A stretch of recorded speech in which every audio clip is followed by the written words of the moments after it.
بسم اللہ الرحمن الرحیم۔ کلاس السلام علیکم۔ Dubai international public school and college Mansehra, مضمون اسلامیات، کلاس فرسٹ ایئر۔ کلاس آج کا ہمارا ٹاپک ہے اخلاقی رذائل۔ اخلاقی رذائل میں جھوٹ اور غیبت کے بارے میں پڑھیں گے۔ بک میں ہمارے پاس پیج نمبر ہے 88۔ ایک تو اخلاق حسنہ ہوتے ہیں اچھے اخلاق، دوسرے اخلاق قبیحہ رذائل اخلاق، برے اخلاق۔ تو جس طرح اخلاق حسنہ کی ایک طویل فہرست ہے جن کو آدمی اپنا کر دنیا اور آخرت میں سرخرو ہو سکتا ہے، دنیا اور آخرت کی کامیابی حاصل کر سکتا ہے، اسی طرح کچھ ایسے اخلاق رذائل ہیں جن کو اختیار کر کے انسان حیوانی درجے میں گر جاتا ہے اور آخرت میں اللہ تعالیٰ کی رحمت سے محروم ہو جاتا ہے۔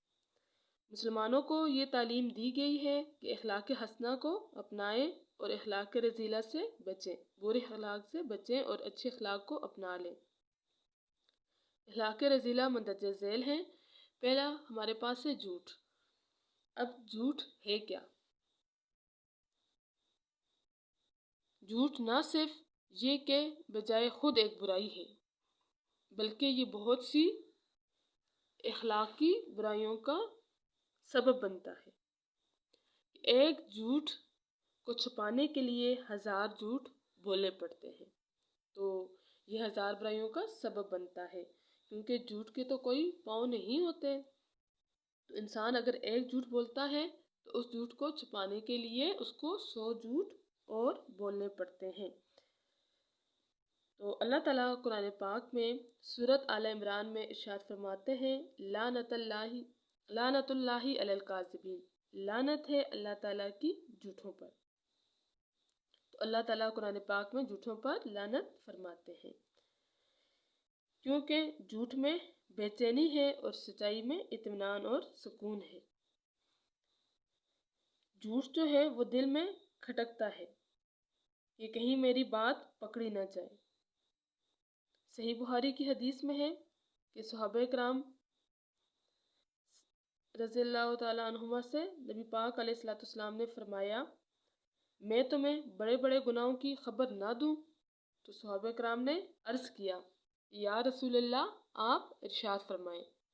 تو رسول صلی اللہ علیہ وآلہ وسلم نے فرمایا، ایک تو یہ کہ اللہ کے ساتھ شریک ٹھہرانا، دوسرا یہ کہ اپنے والدین کی نافرمانی کرنا، اور تیسری بات یہ بتائی کہ کسی انسان کا قتل کرنا، اور چوتھی بات جب آپ صلی اللہ علیہ وآلہ وسلم فرما رہے تھے تو آپ نے ٹیک لگائی ہوئی تھی، ٹیک چھوڑ کر آگے ہو گئے، فرمایا سن لو، جھوٹی بات کرنا یہ گناہ کبیرہ ہے۔ تو یہ تو حدیث پاک میں ہو گیا جھوٹ بولنے کے بارے میں کہ جھوٹ بولنا ایمان والوں کے لیے جائز نہیں ہے، جھوٹ بولنا منافق کی علامت ہے۔ تو منافق کی کتنی علامات ہیں؟ 3 علامات ہیں۔ جب وعدہ کرتا ہے تو وعدہ خلافی کرتا ہے، وعدے کو پورا نہیں کرتا، یہ منافق کی نشانی ہے۔ جب اس کے پاس امانت رکھی جائے تو اس میں خیانت کرتا ہے، اور جب بات کرتا ہے تو جھوٹ بولتا ہے۔ تو جھوٹ بولنا منافق کی علامت ہے۔ تو اسلام میں جھوٹ بولنے کی سختی سے مذمت کی گئی ہے، سختی سے منع کیا گیا ہے۔ جھوٹ بولنے والوں کو اللہ تعالیٰ کی لعنت کا مستحق ٹھہرایا گیا ہے۔ جیسے آیت میں نے ابھی آپ کو بتائی تھی نا کہ اللہ تعالیٰ قرآن پاک میں ارشاد فرماتے ہیں، لعنت اللہ علی الکاذبین، لعنت ہے جھوٹ بولنے والوں پر۔ تو جھوٹ بولنے والوں کو اللہ تعالیٰ کی لعنت کا مستحق ٹھہرایا گیا ہے۔ اسی طرح ارشاد باری تعالیٰ ہے کہ جھوٹے آدمی کو ہدایت نصیب نہیں ہوتی۔ اللہ تعالیٰ قرآن پاک میں ارشاد فرماتے ہیں، ان اللہ لا یہدی من ہوا کاذب کفار، من ہوا کاذب کفار۔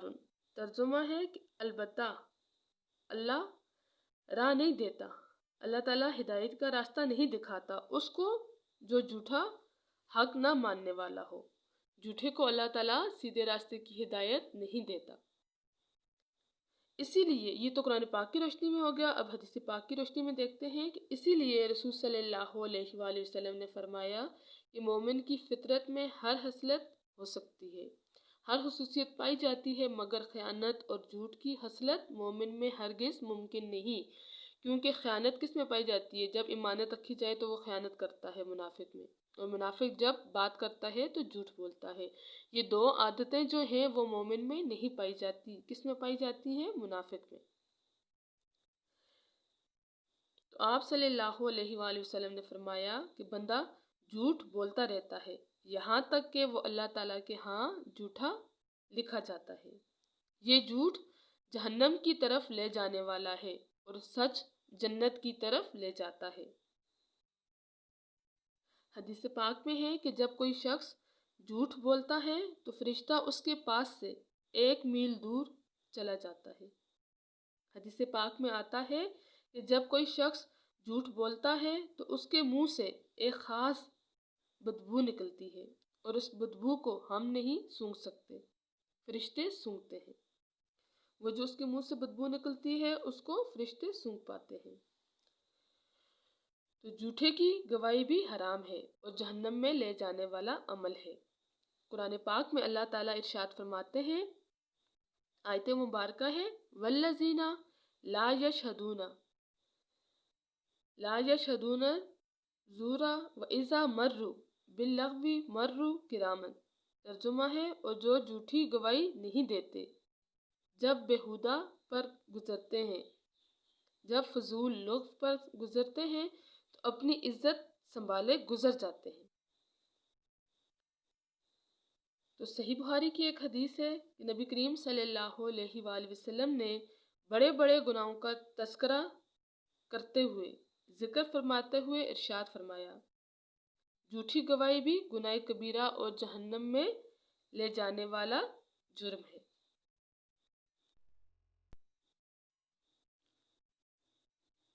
اب جھوٹ کے بارے میں حدیث پاک ہے کہ حضرت عبداللہ بن عمر سے روایت ہے کہ نبی پاک علیہ السلام سے کسی شخص نے دریافت کیا کہ یا رسول اللہ جنت میں لے جانے والا کون سا عمل ہے؟ تو آپ صلی اللہ علیہ وآلہ وسلم نے فرمایا کہ سچ بولنا، کیونکہ سچ جو ہے وہ نیکی کی طرف لے جاتا ہے اور نیکی جو ہے جنت کی طرف لے جاتی ہے۔ تو اس شخص نے پھر دریافت کیا کہ دوزخ میں لے جانے والا کیا کام ہے؟ کون سا ایسا عمل ہے جو انسان کو دوزخ میں لے کے جاتا ہے؟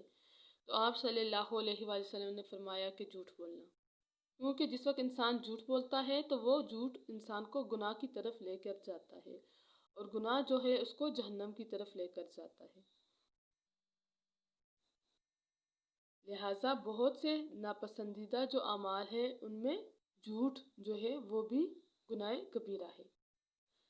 اب غلط طریقے سے کسی کا مال ہتھیانا، کم تولنا، غرور کرنا، منافقت سے کام لینا وغیرہ، نبی کریم صلی اللہ علیہ وآلہ وسلم نے نمود و نمائش کو بھی جھوٹ کی ایک قسم قرار دیا۔ جھوٹ کے نتیجے میں باہمی اعتماد نہیں رہتا، کیونکہ جس وقت آدمی جھوٹ بولتا ہے تو اس کے جھوٹ بولنے سے اعتماد اس سے اٹھ جاتا ہے، انسان کی ساخت جو ہے ختم ہو جاتی ہے اور معاشرتی زندگی اجیرن ہو جاتی ہے۔ مسلمانوں کو چاہیے کہ جھوٹ کی ہر قسم سے پرہیز کریں۔ اب ہمارے پاس نیکسٹ جو ٹاپک ہے غیبت کے بارے میں۔ پہلے تو غیبت کو سمجھتے ہیں کہ غیبت ہے کیا چیز، غیبت کس کو کہتے ہیں؟ تو کسی شخص کے پاس جو ہے کوئی شخص اس کے پیٹھ پیچھے اس کی اس طرح برائی کرے کہ جب اسے معلوم ہو جائے کہ وہ اسے ناپسند کرے تو یہ غیبت ہے۔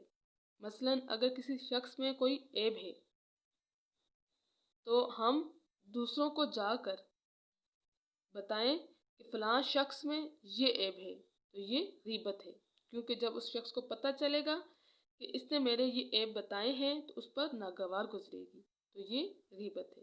کسی شخص کی غیر موجودگی میں اس کی برائی بیان کرنا، یہ کیا ہے؟ غیبت ہے۔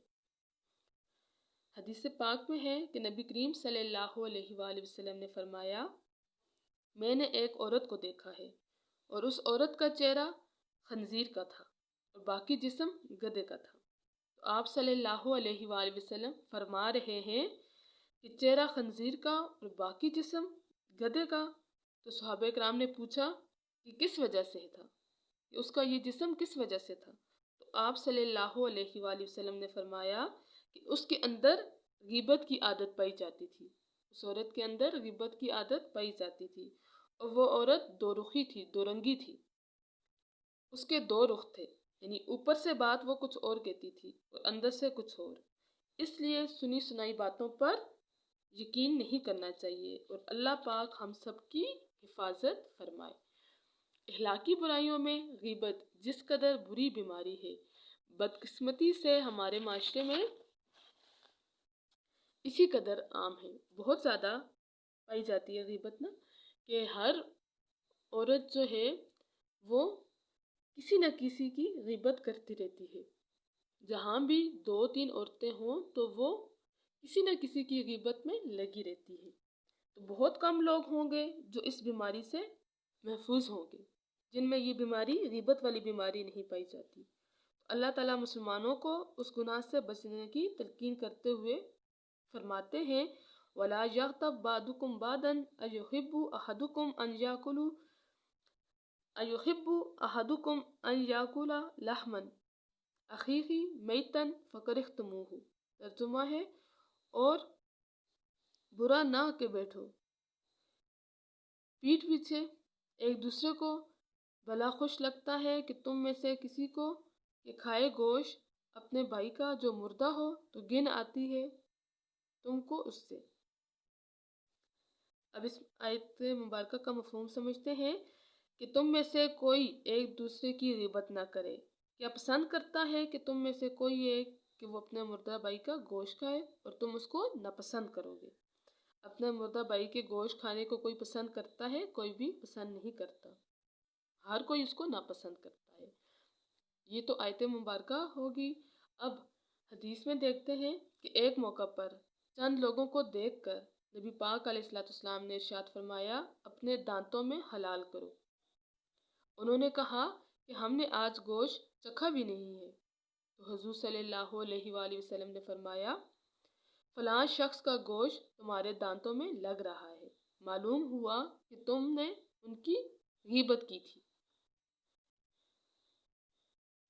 تو غیبت کے بارے میں ایک حدیث ہے، بہقی میں حدیث ہے، سیدنا جابر رضی اللہ تعالیٰ عنہ اس حدیث کو بیان کرتے ہیں کہ ہم نبی کریم صلی اللہ علیہ وآلہ وسلم کے پاس تھے، اچانک ایک بدبو اٹھی۔ آپ صلی اللہ علیہ وآلہ وسلم نے فرمایا جانتے ہو؟ صحابہ کرام سے فرمایا جانتے ہو یہ بدبو کس کی ہے؟ یہ بدبو ان لوگوں کی ہے جو مسلمان بھائیوں کی غیبت کرتے ہیں۔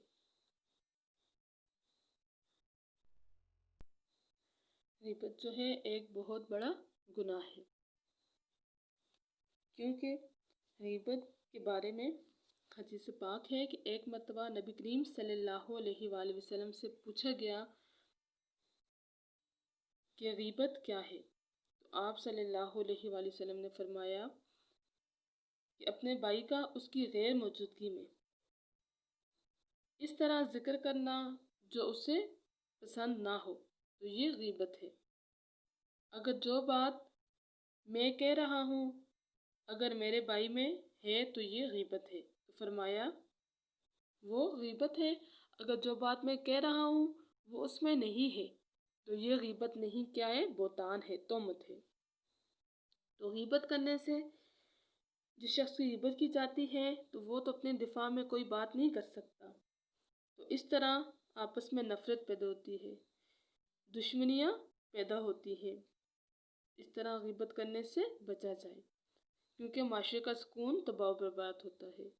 حدیث پاک میں آیا ہے کہ نبی کریم صلی اللہ علیہ وآلہ وسلم جب معراج کے موقع پر عرش پر گئے تھے تو آپ صلی اللہ علیہ وآلہ وسلم نے وہاں دیکھا کہ ایک جماعت، ایک گروہ کو دیکھا کہ ان کے ناخن جو ہیں تانبے کے تھے، اور وہ لوگ اپنے ناخنوں سے اپنے ہی چہروں کو اور سینوں کو نوچ رہے تھے۔ تو آپ صلی اللہ علیہ وآلہ وسلم نے جبرائیل امین سے پوچھا کہ یہ کون لوگ ہیں؟ فرمایا جبرائیل امین نے کہ یہ وہ لوگ ہیں جو لوگوں کا گوشت کھاتے ہیں، ان کی عزت آبرو بگاڑتے ہیں۔ لوگوں کا گوشت کھاتے ہیں، اس سے کیا مراد ہے کہ اپنا مردہ بھائی کا وہ گوشت کھاتے ہیں، یعنی غیبت کرتے ہیں۔ اسلامی شریعت میں غیبت صرف دو صورتوں میں جائز ہے۔ وہ کون سی دو صورتیں ہیں؟ ایک مظلوم کی ظالم کے خلاف فریاد کی شکل میں، مظلوم جو ہے وہ غیبت کرے کہ وہ اس پر ظلم کر رہا ہے اور فلاں فلاں طریقے سے وہ ظلم کر رہا ہے تو مظلوم کی وہ غیبت جائز ہوگی۔ تو دوسری کیا ہے کہ لوگوں کا کسی فریب کاری سے آگاہ کرنے کے لیے، کوئی لوگ جس کے ساتھ دھوکہ کیا گیا ہو یا اس کے ساتھ فریب کیا گیا ہو اور وہ شخص اس کے دھوکے کو بیان کرے، اس کی پیٹھ پیچھے بیان کرے تو یہ غیبت میں شمار نہیں ہوگا۔ بعض علماء نے نقل اتارنے اور تحقیر آمیز اشارات کرنے کو بھی غیبت میں شمار کیا ہے۔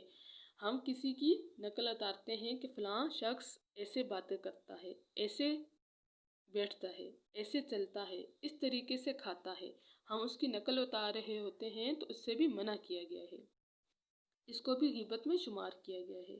اسی طرح اشارے کرنے کو بھی غیبت میں شمار کیا گیا ہے۔